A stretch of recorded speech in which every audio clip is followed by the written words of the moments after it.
Good morning, everyone. My name is Will Pomerantz, and I am the director of the Kennan Institute. Thank you all for joining us today for an expert panel discussion on the impact of the dissolution of Nagorno-Karabakh 1 month after Azerbaijani military forces took control of the region. Before we begin, I just want to encourage all of our viewers to stay up to date on the latest Kennan Institute publications and events. You can follow them by going to our website and subscribing to our blogs, Focus Ukraine and the Russia File, and our new Russian language blog, In Other Words. You can also subscribe to our podcasts, Kennan X and the Russia File.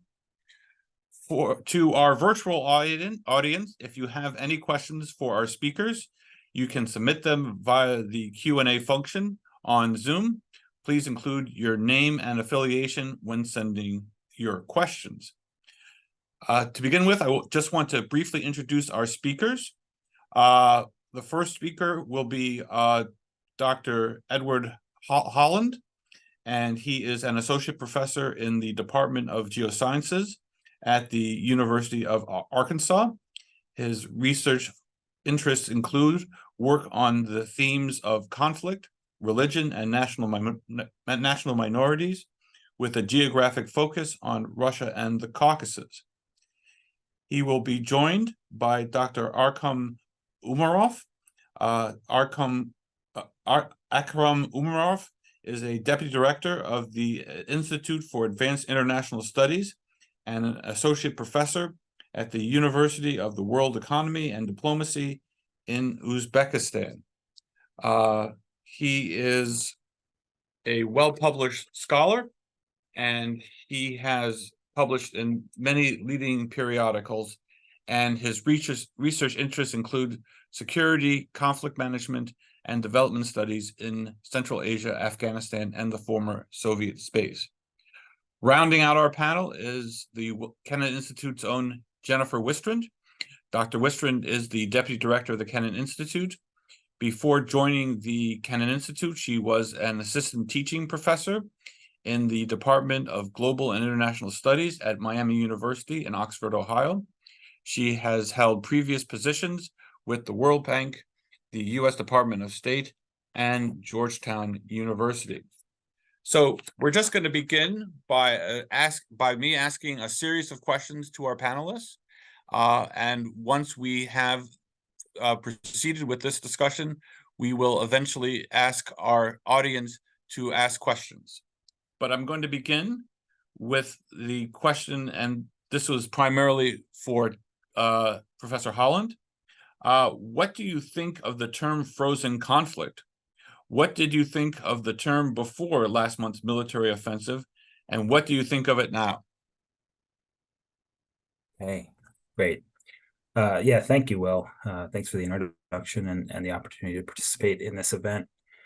Probably first off, I'd say it's important to kind of establish some key terms and framework for the discussion around the idea of frozen conflicts. For me, when I think about frozen conflicts, it really revolves around the term de facto states, right? And we're thinking in particular about the de facto states that emerged after the breakup of the Soviet Union. So what then is a de facto state, right?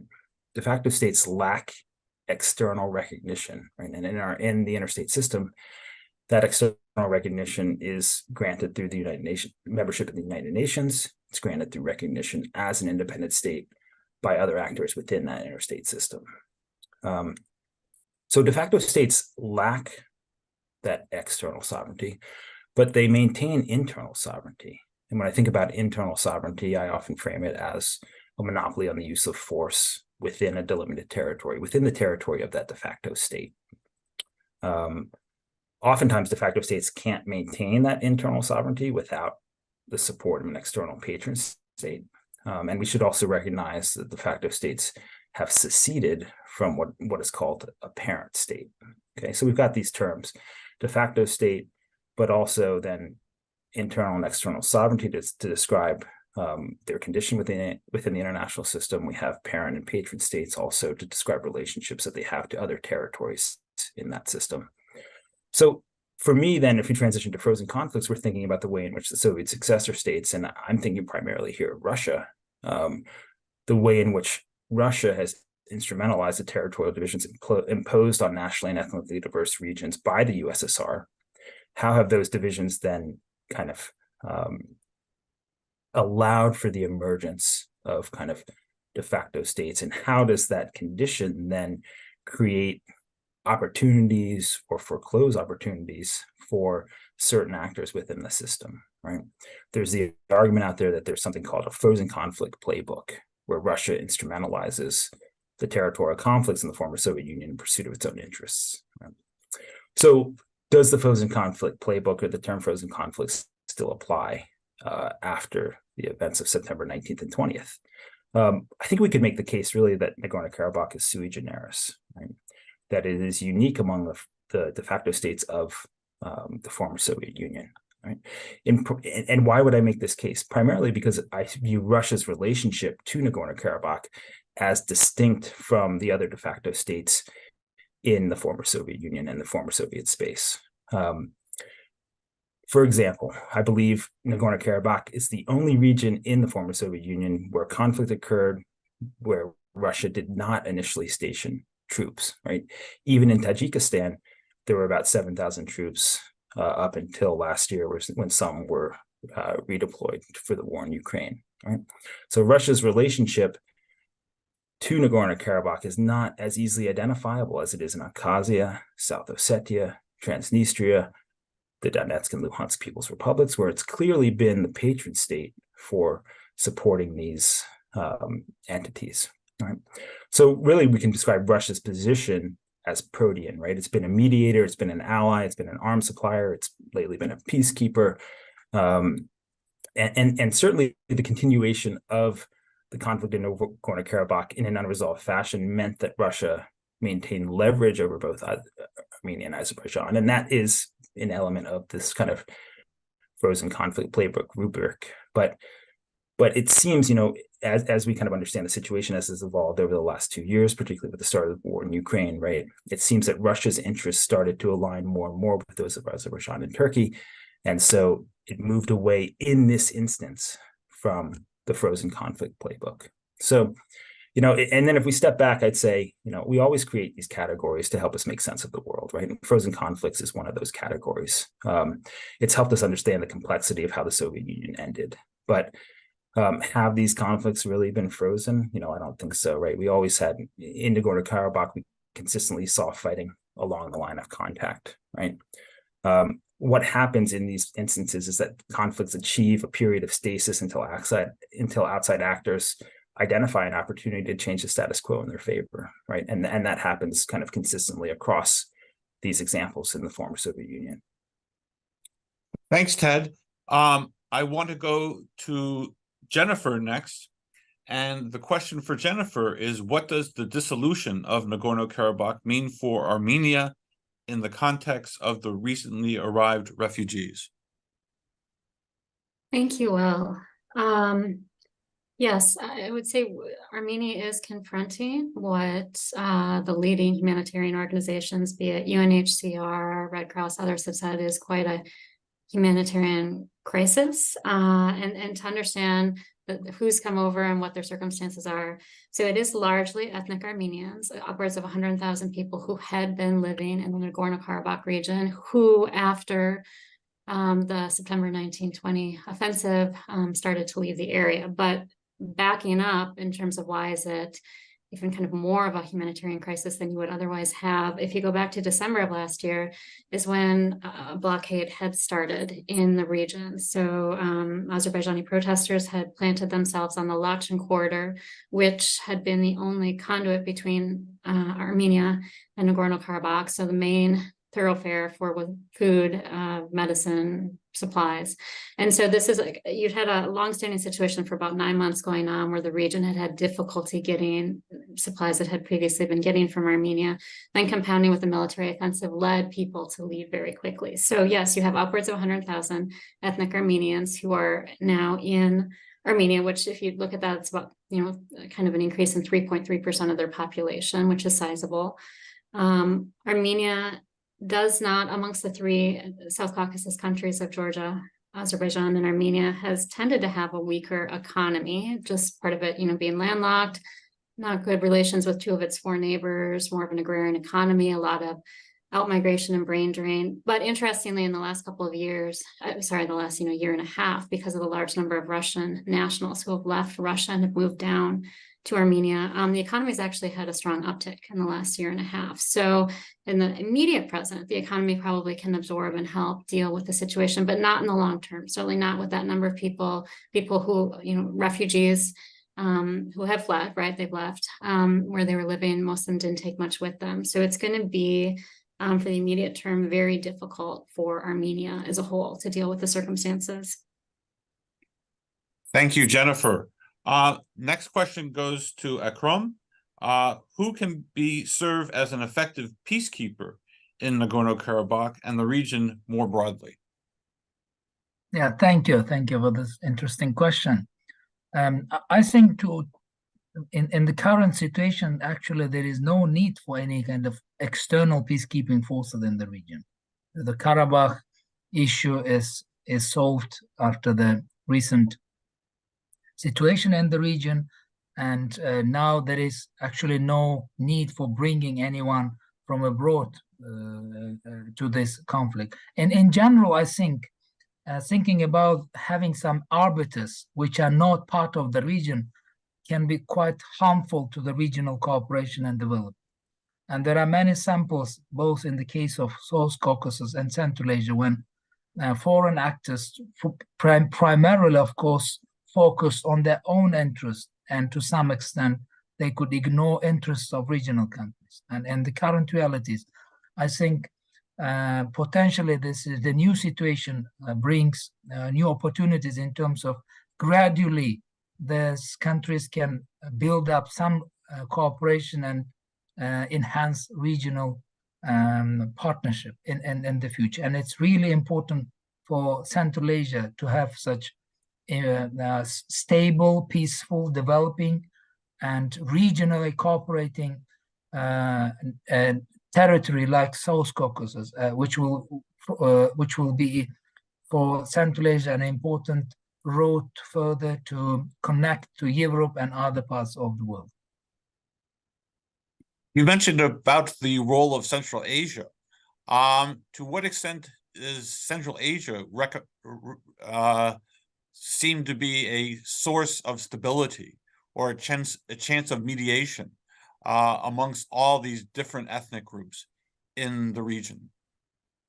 Yeah, great question. And actually, maybe Central Asia is not trying to directly or diplomatically intervene in this and regional issues in South Caucasus, or proposing to become kind of a mediator. But in any case, both South Caucasus and Central Asia can learn a lot of things from each other. From Central Asian experience, we can say that Central Asia also faced numerous challenges before, and the environment in the region was very, very unfriendly. And there was no hot conflicts, but there was a kind of a Cold War going on in the region. And the countries were very isolated from each other. They perceived each other as quite hostile, and the relationship was very, very limited. And even countries imposed kind of visa regimes on each other. But now, due to the kind of new changes in Uzbekistan and the political policy of Uzbekistan, and also gradually this approach was supported by other countries, by our neighbors, Kazakhstan, Kyrgyzstan, Tajikistan, and Turkmenistan. All these very pressing issues either were solved, or the ones which are really, really difficult to solve in a short time frame, they were put aside. So there is more focus now on the topics where we have common agenda, common understanding, and the less attention on problematic issues. They haven't gone, but the hope that this positive agenda will help us to build up trust to each other, credibility, and then help us to come up with some solution to the difficult issues. I think this approach can be used also to South Caucasus. Maybe it will not happen immediately. Still, kind of this wounds from each side are quite alive, and people are very sensitive on many issues. But I think gradually, by the change of generations, we will come up with better cooperation even in the current circumstances. This realpolitik and pragmatic approach dictates for all regional countries to cooperate more, at least on issues of connectivity and trade. Maybe political cooperation and cultural cooperation can be quite limited, but pragmatic approach, if you think about your own interests, about your own development, you have to cooperate with your neighbors. We cannot ignore our geographies, never. Thanks very much. I want to turn back to Ted. You gave a long list of frozen conflicts in the region.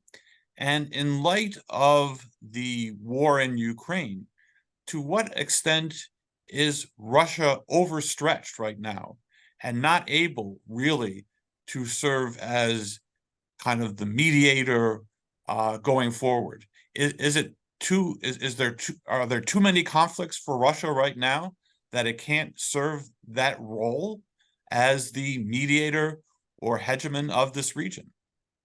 Well, and I think we could say maybe there are too many conflicts for other external actors besides Russia as well, right? There are too many conflicts for the US and for Europe and for other actors within the interstate system to focus in on the developments that have happened here in the last month in Nagorno-Karabakh. And so I think that, if we think about what the regional implications of what's happened are, right? In some ways, I think that regionally, it's possible that these events have little impact elsewhere, right? Russia will continue to use the frozen conflict playbook when it's convenient.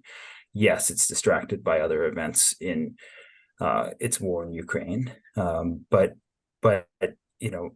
this kind of the regional impact could be relatively minimal. But interestingly, and I would say importantly, at a larger, more global perspective, right, the interstate system could be significantly affected by what's happened here, right? And by that, I mean, if we look at the places where these conflicts that are distracting other interests are occurring, many of them are happening in these places where territorial status is insecure, unresolved, or practices of derecognition are occurring, right? Events in Kosovo. We've heard about China's interest in Taiwan, the status of the Gaza Strip.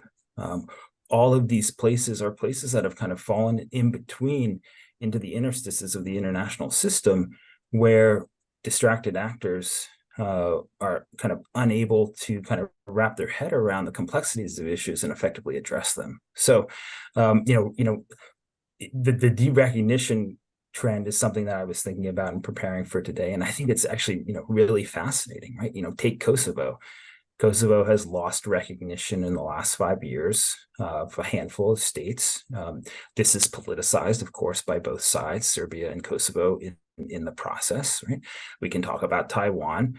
Today, 13 states recognize Taiwan, right? In 50 years ago, it was 71.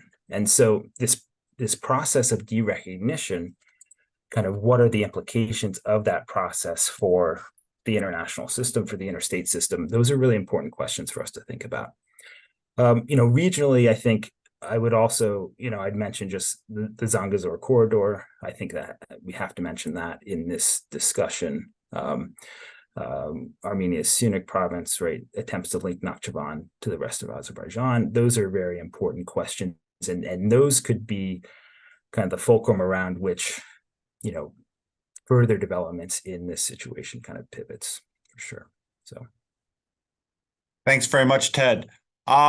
Jennifer, I want to turn the question to you, and I want to focus on Armenia and how its role and relations with Russia have changed in light of the failure of Russia to play a constructive role in defending Nagorno-Karabakh.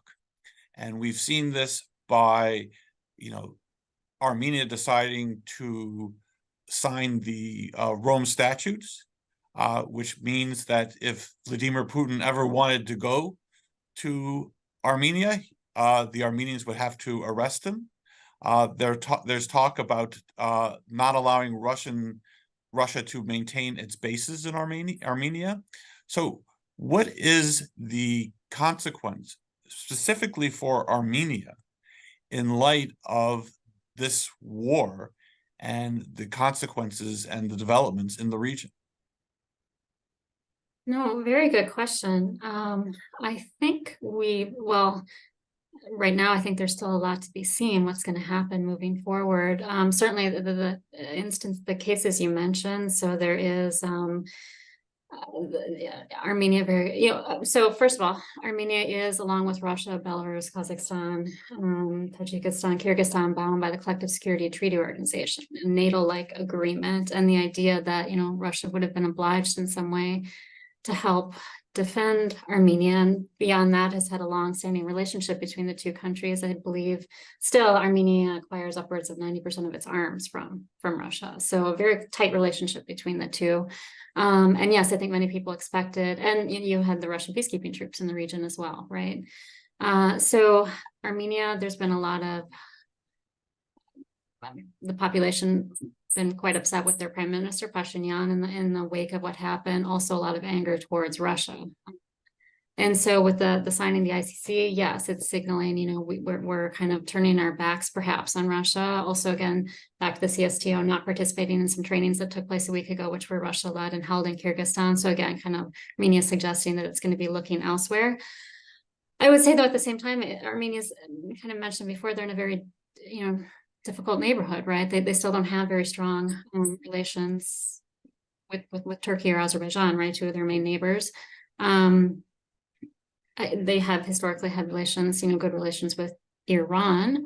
But interestingly, in the last month, in the wake of this, Azerbaijan and Iran, who've also kind of had tense relations for a long time, you've seen a warming there, right? Breaking of ground, of building a highway along the southern route, which might be a way of bypassing going through this, as Ted mentioned, this unusual corridor.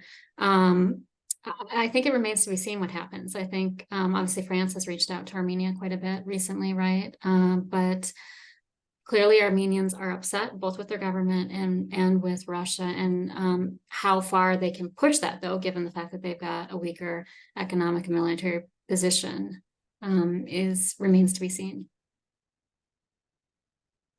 I just want to remind our audience that we will be taking questions from our audience, and that they can submit questions to our speakers via the Q&A function on Zoom. Please include your name and affiliation when sending questions. One last question before we begin that discussion, and I'll direct it to Akram. To what are China, Iran's, and Turkey's perspectives on the outcome of last month's military offensive? Yeah, great question, quite big one. So if I cover this very briefly, I think Turkey obviously got a lot from these developments in the region. The role and influence and presence of Turkey enhanced very greatly. So now Turkey is one of the major players in the region. And it's not just because it has alliance with Azerbaijan, but in general, its influence on regional affairs increased substantially. And this gives Turkey also a great momentum to have better access on connectivity to Central Asia. Before, the South Caucasus and the regional conflict in this part of the world was hindering the direct connectivity between Turkey and Central Asia. And it was also putting additional barriers on development of the organization called Organization of Turkic States. But now, this as the situation in South Caucasus is evolving in the direction which Turkey would like to see, it gives Turkey more opportunities, both improving its presence and role in South Caucasus and Central Asia. I think, talking even more broadly, it will also give more opportunities to have better linkage between Turkey and China. And for China, this development also gives opportunity to enhance this project of middle corridor because I think China is seeing the fragility of sea routes and is trying to build up a network of continental routes connecting China with its major export markets. And the routes going to Europe, to North Africa, Middle East can go easily from Central Asia and South Caucasus. So this will, especially in the current circumstances when the Russian route is becoming problematic, and putting all efforts in this direction cannot bring a big outputs. China will enhance the routes which are alternative to Russian route, and one of them obviously will go through South Caucasus potentially. Iran, I think, seeing these developments in the region with a bit skepticism, because these developments in the region is slightly diminishing the role and influence of Iran. Before, as I mentioned, Iran was a major connector between Central Asia and Turkey. Even now, this major trade from Turkey to Central Asia is going through Iran. And we know this critical connection between Azerbaijani province of Nakhichevan and the mainland Azerbaijan is also provided by Iranian territory. And now, as if countries manage to agree on building some direct road going from Azerbaijan, crossing Armenia into Nakhichevan, then the geoeconomic role of Iran will be diminished. And in general, Iran would like to see more balanced presence of external powers in the region. And now this more presence of Turkey creates some questions in Tehran, I think. Thank you. Thank you. We'll now go to the questions that have been asked. And the first question comes from Hunter Christie. A senior Azerbaijani official said yesterday that Azerbaijan is no longer interested in securing a land corridor to Nakhichevan. However, Aliyev has publicly stated his intention to open this corridor by force if necessary. So, to what extent will the ongoing negotiations, is it likely that Azerbaijan will give up on its dream of the corridor? And that's to anyone who wants to answer that question.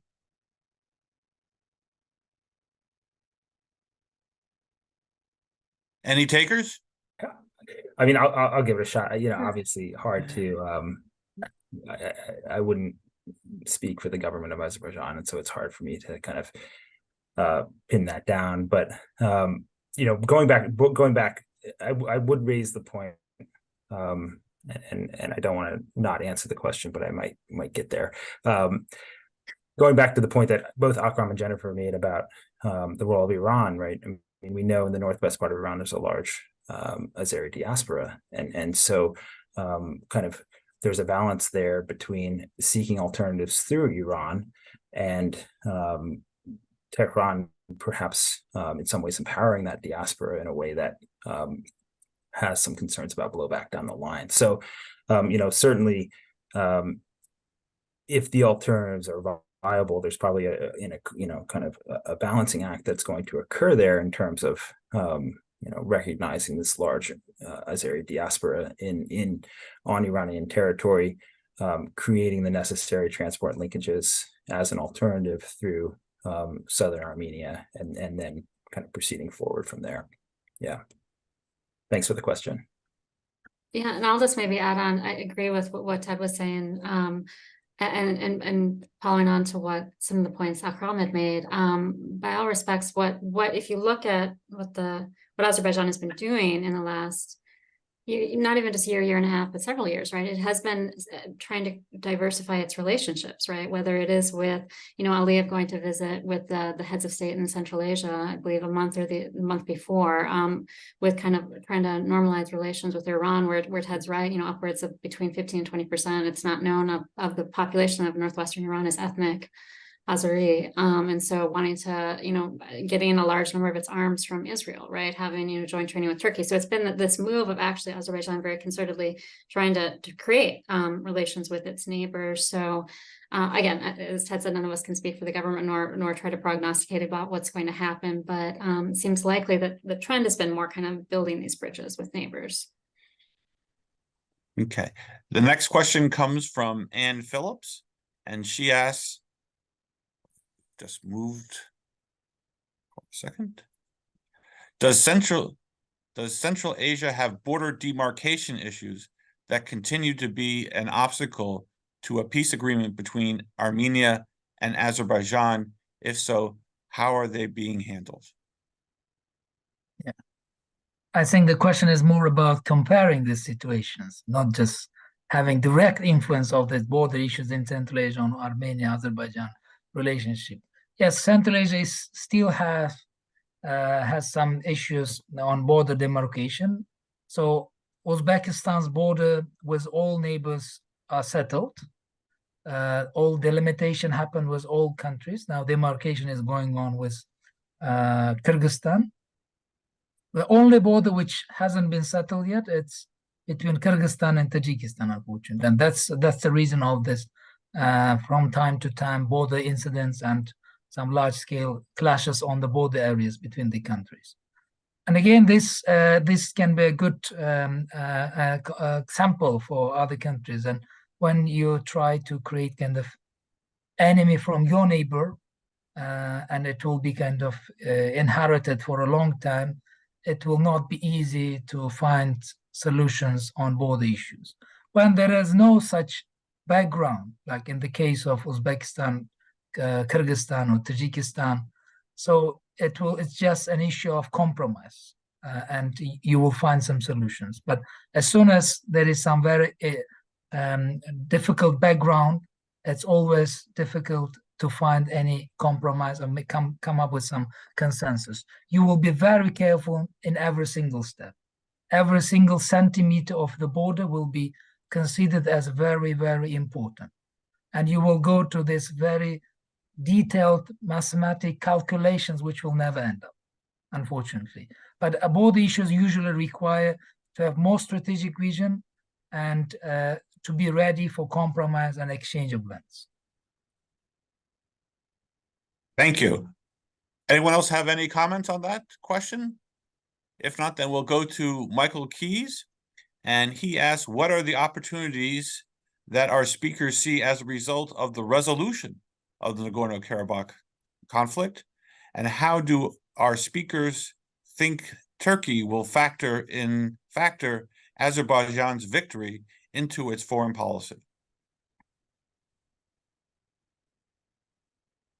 I'll just jump on the first question. I will defer to others, but just one resolution that I would hope to see, that I actually do think both sides want, is for people who have been living in the area to be able to peacefully coexist there. I talked earlier about, you've now had upwards of 100,000 ethnic Armenians who left the area, but we have to remember 30 years ago, over 500,000 ethnic Azerbaijanis were forced to leave the area, and they've been displaced for 30 years, not as refugees, but as internally displaced people, IDPs.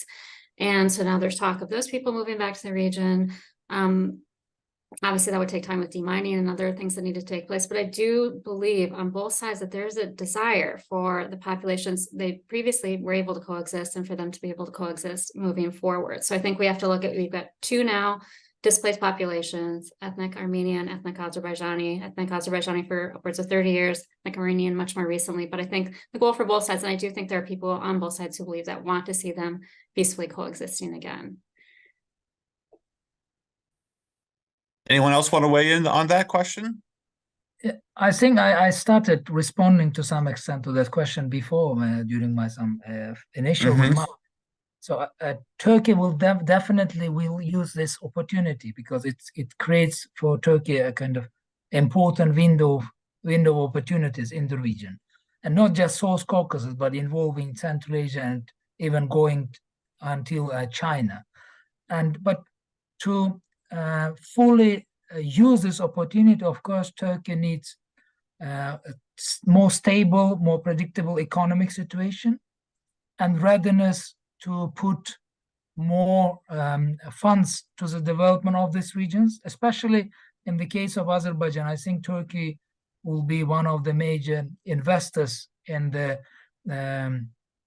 reviving these regions. I visited Agdam recently, and I saw it's completely destroyed. And of course, its reconstruction will need a lot of not just efforts, but a lot of funds as well. And for Azerbaijan, being quite a wealthy country, still it's not a very easy task to invest enough to revive these regions very quickly. So if Turkey managed to demonstrate itself as a kind of development actor, helping this country quickly revive after this conflict, it will also create a positive image to Turkey further and building up relations for further regions. And especially, it will give also Turkey opportunity to create this connectivity of automobile, rail, and pipeline connections between the regions from Central Asia to Turkey and Mediterranean and Black Sea. I might just hop in real quick. Okay, Ted. The first part of that question, Will, thinking beyond just kind of the regional interests and regional actors, right? How does the international community want to bring about the resolutions of these de facto state situations? And so we've seen one resolved, and it's probably not the way in which the international community would prefer the resolution occurring, but it has been resolved. And so, I think that if external actors, I'm thinking primarily about Europe and the US, if external actors were maybe less distracted by other events elsewhere, this might lead to some sort of kind of reconsideration about how we want these kind of territorial statuses to be resolved. I'm not optimistic that that's going to occur in this case, but I do think at some point down the line there will need to be kind of a reckoning with how the international community, beyond the regional actors and the regional interests, wants to try to approach and mediate in these situations. Our next question comes from John Pierce, and he asks, 100,000 Armenians have left Nagorno-Karabakh. Is Azerbaijan now moving in settlers into Nagorno-Karabakh, into the homes where the Armenians have left?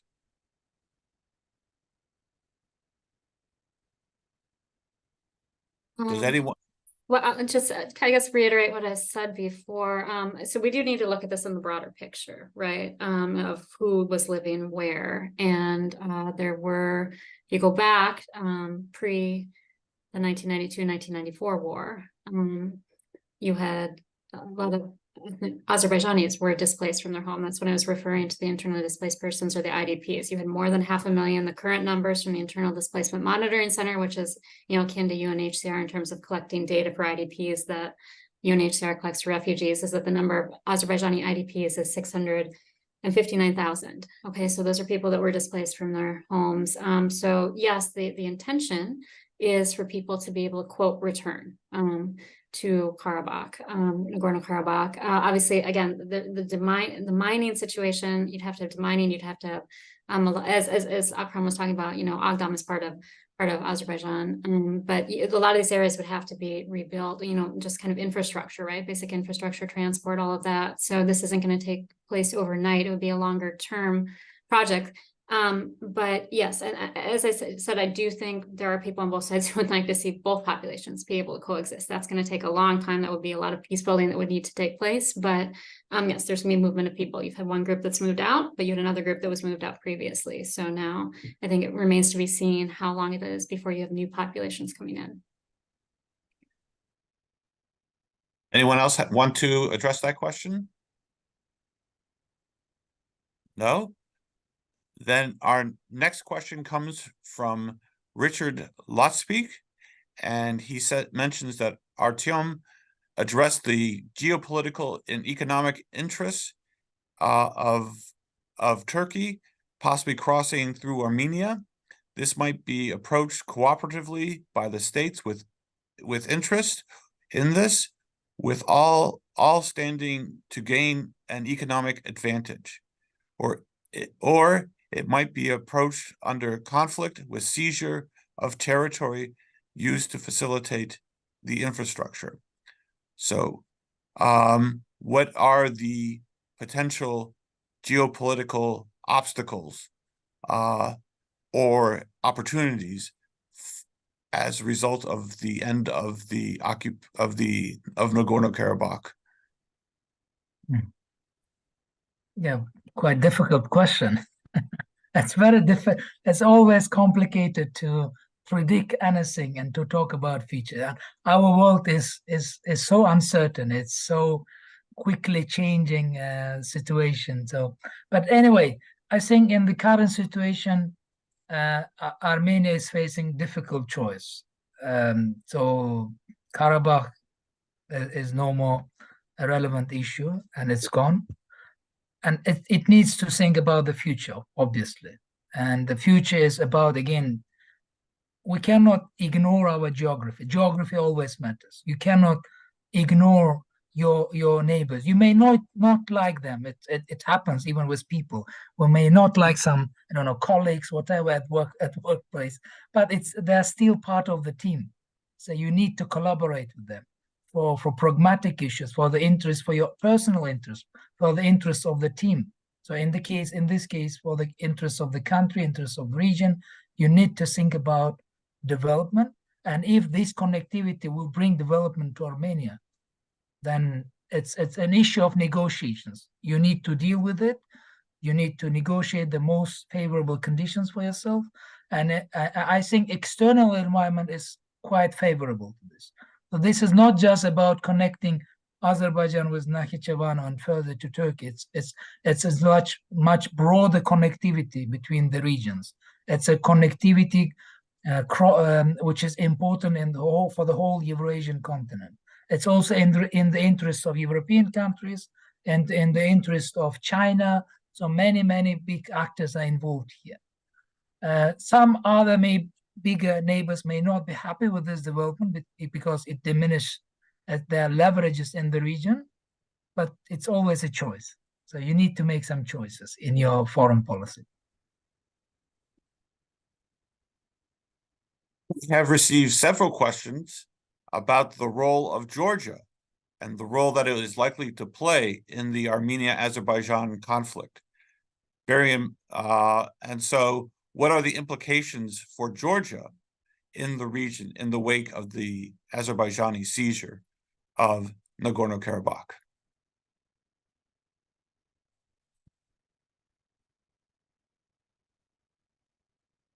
I can start, but then obviously, Ted and Akram jump in. As Ted mentioned earlier, talking about the region's, quote, frozen conflicts, obviously Georgia has two with Abkhazia and South Ossetia. And so, which encompasses roughly, 20% of Georgia's territory. And so on the one hand, the status of those, I'm sure, is causing anxiety. I was just spent part of the summer in Georgia, and you hear anxiety all the time discussed around the status of those conflicts. So I'm sure seeing what happened and how quickly it happened, although we need to say how quickly did it happen. Again, this was 30 years, right? But how quickly the offensive happened and the transformation, the move toward the dissolution, which will take place, very quickly. So for Georgia, the one point I would make with respect to, so you've got the one issue of kind of the anxiety that people are going to be experiencing there, thinking about their two frozen conflicts, but more in terms of the question related to what will Georgia's role be moving forward. I will say for the past 30 years, Georgia's been viewed kind of as that neutral territory between Azerbaijan and Armenia, kind of the arbiter between the two. If Azerbaijanis and Armenians wanted to meet, they could go to Georgia, but also the West, right? If they wanted to let's talk about even like organizations or institutions or programming, it was done through Georgia to get to Azerbaijan and Armenia. And now, if there's going to be a move towards a normalization between Azerbaijan and Armenia, Georgia loses that strategic significance. So I do think that's another reason for it to be concerned. Just kind of, is it losing its geostrategic significance? If, as I mentioned before, Azerbaijan making these inroads with Central Asia, with Iran, with other countries. And I'll pass it to my colleagues to add in. And I might just add in, yes, there is Abkhazia and South Ossetia on Georgian territory, but there are also large Armenian and Azeri populations in the Georgian state as well. And so those are important presences to kind of factor into Georgia's role within the larger region. Ultimately, I think kind of the connectivity that Akram was speaking to could benefit Georgia, and my kind of interpretation of the situation has long been that the parent states, and Georgia is the parent state of Abkhazia and South Ossetia, the parent states will benefit most from kind of secure and long-term economic growth, right? Making themselves more appealing to potential reintegration in some sort of confederative model down the line. If you have a robust economy, Abkhazia and probably South Ossetia in particular would be drawn back into the fold more easily, right? And so the regional integration that Akram was speaking about has the potential to really benefit Georgia if it can promote growth within the South Caucasus, because that will then lead to a stronger Georgian position in terms of resolving its territorial disputes. And so really kind of, this is in some ways an opportunity, as has been said, and maybe moving the region forward from here as an economic basis will resolve some of the other longstanding issues. Our next question comes from Laura Olson. No one has mentioned the EU so far and its major mediation role in the last 2 years, backed by the US. What are the consequences for Azerbaijan to have played the EU card also the US literally denying Azerbaijan would use force and then doing so? Are there consequences of that for Azerbaijan's relationship with the EU and the United States?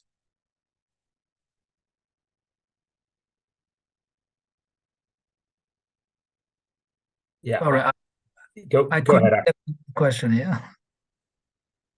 You said you couldn't hear the question. Yeah. Sorry, I couldn't get really the Okay. what. So what is the consequences of Azerbaijan's action on the EU and the United States, because they have all at some point tried to mediate this conflict?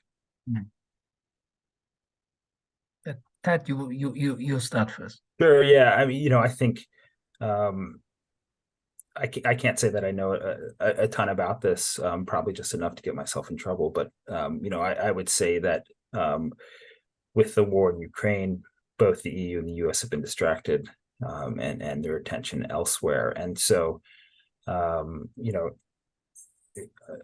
think that,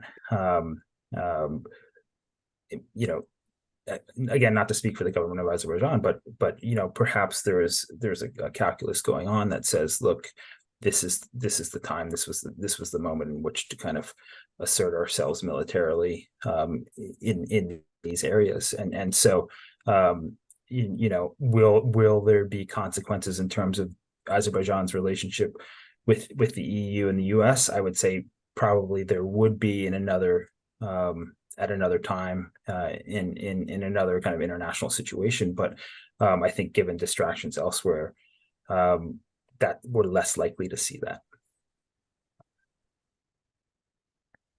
And I wouldn't say that there is no need for mediation anymore. Yeah.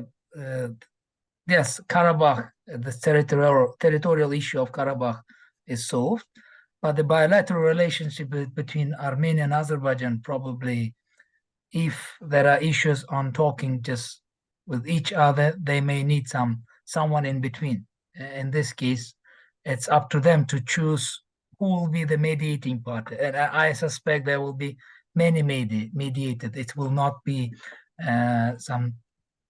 just one actor who will be in between these countries. As we saw in the history, these talks happen in Moscow, in the US, in European Union, so it happened in different places. It's also part of this balancing between different external actors.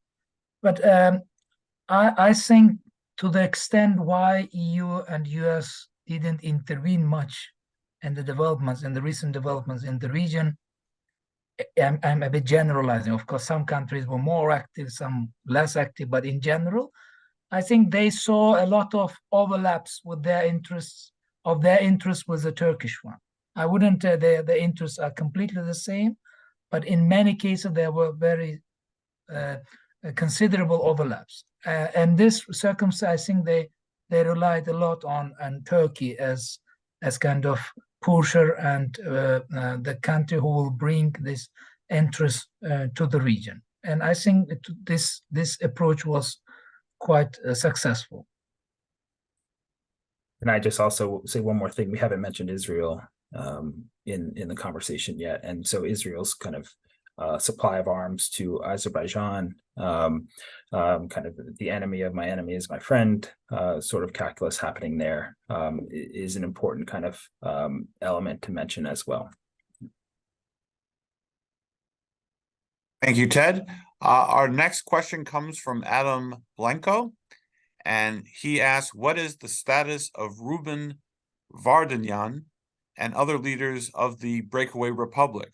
Ruben has been sentenced to 6 months in Baku detention. What will be his future role going forward? I'll just say I had the same question myself in preparing for the talk, and my quick search about that, I haven't seen any updates since he was arrested at the end of last month.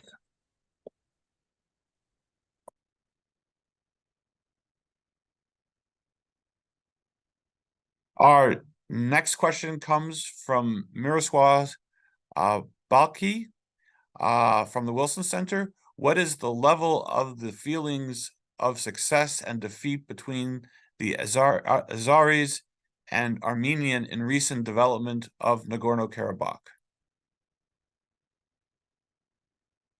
Anyone? Yeah, if I'm understanding the question correctly, I think it's actually a really interesting question if you're looking at people's like emotional reactions to what's taken place. I guess my response to that would be, if you go back historically to the 1992-1994 war, I do think on the Azerbaijani side, there was a lot of, obviously, anytime you have a war, both sides are impacted, right? Both sides have loss of life.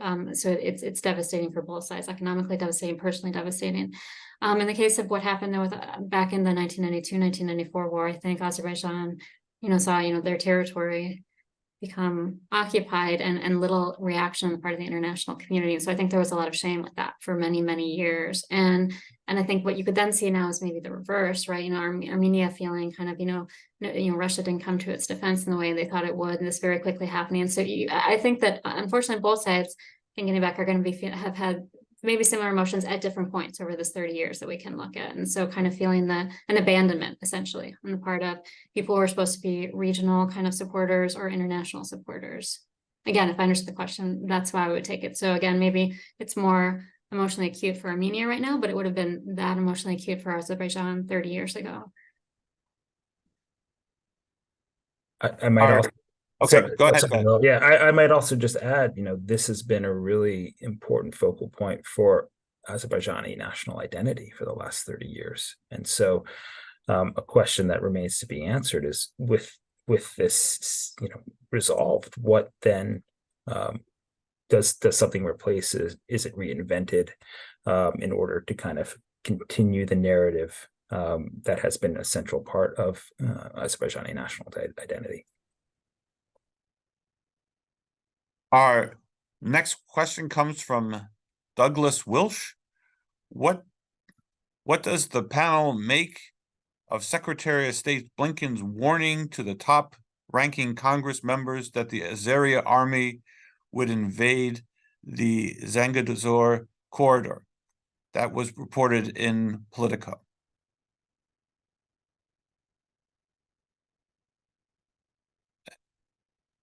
I mean, I think we've kind of answered that question, kind of speaking about kind of alternatives and more recent developments since Secretary Blinken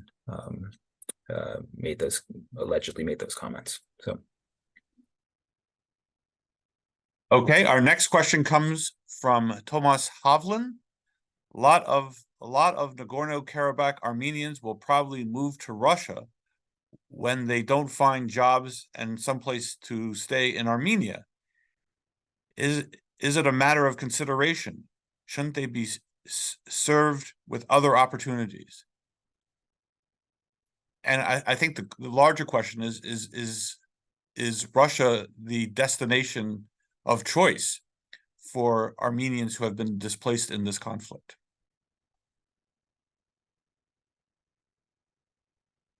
Yeah, I mean, it's a good question, and I can't say that I have an answer. I mean, other than I'll just say, as a historical diaspora, right? Armenia has, and Armenians Armenians have the potential to find connections, not just in Russia but globally. I mean, France was mentioned previously. Obviously, we have a large Armenian American community, so.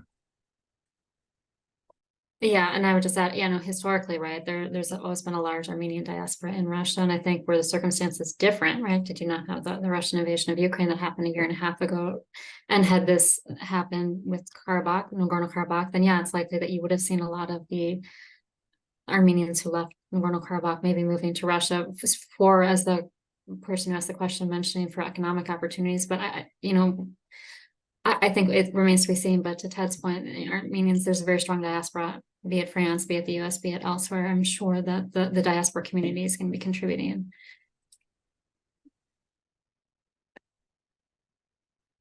So one last question. Basically, we've talked about the attempts of mediation, potentially Turkey's role and other nations' role, but we really haven't gone back to the role of Russia. So what is Russia's response? Will it try to somehow serve as a mediator, or is that just not possible in light of recent actions?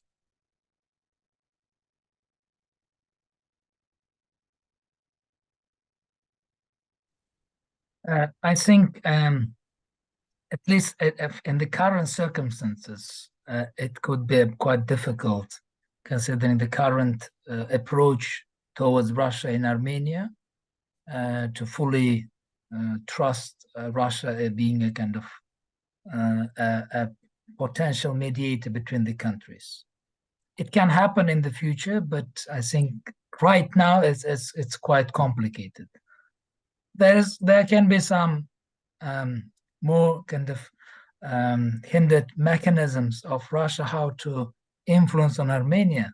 We don't know exactly, but in the current realities, I don't think it's very viable option in short-term perspective, at least.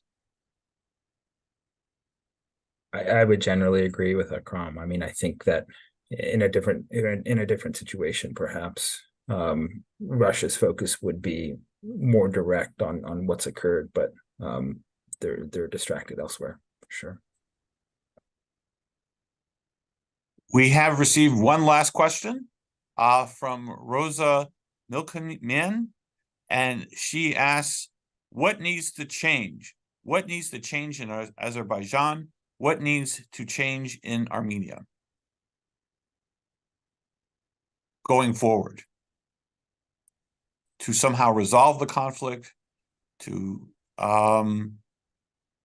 What are the changes that need to happen in those two countries that can lead to a more stable situation in the Caucasus? I mean, or is that not possible? I'm happy to defer, but I also just, kind of compromise from what have been historically intransigent positions. That is foundationally important, and I think economic growth as possible, also will address some of the grievances. So. I would just add on to that. I think it's going to take a whole of society approach on both sides. And that's going to be the education system is going to have to stop othering the other, saying that this is our enemy. That's going to have to stop. So the young generations grow up looking at their neighbor, as Akram was talking about, your neighbors as your partners, your supporters. So it's got to be kind of a change in perspective on both sides. And I think looking at these opportunities again, as we've already talked about, kind of, the connectivity, the good word that Akram used, there are areas where the two countries could come together and it could be mutually beneficial. Again, that could be an economically and development and otherwise. So I think taking this as a starting point and looking forward, it's going to be critical not to kind of rehash previous grievances.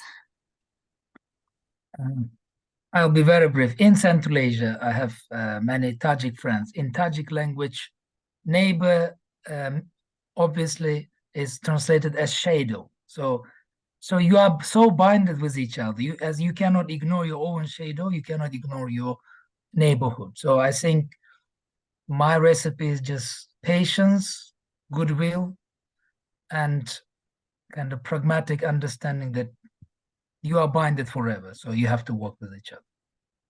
That's it. Thank you. Well, that will be the final word. I want to thank all of our speakers and our audience for sharing with their expertise. Please visit our website if you would like to stay up to date with upcoming events and publications, including our podcasts and blogs. I also want to thank all of our speakers for really just an enlightening conversation, and one that really in depth went into all of the potential permutations and consequences of this very changing region. So thank you all for your comments, and thank you all for listening to and coming to our Kennan Institute seminar.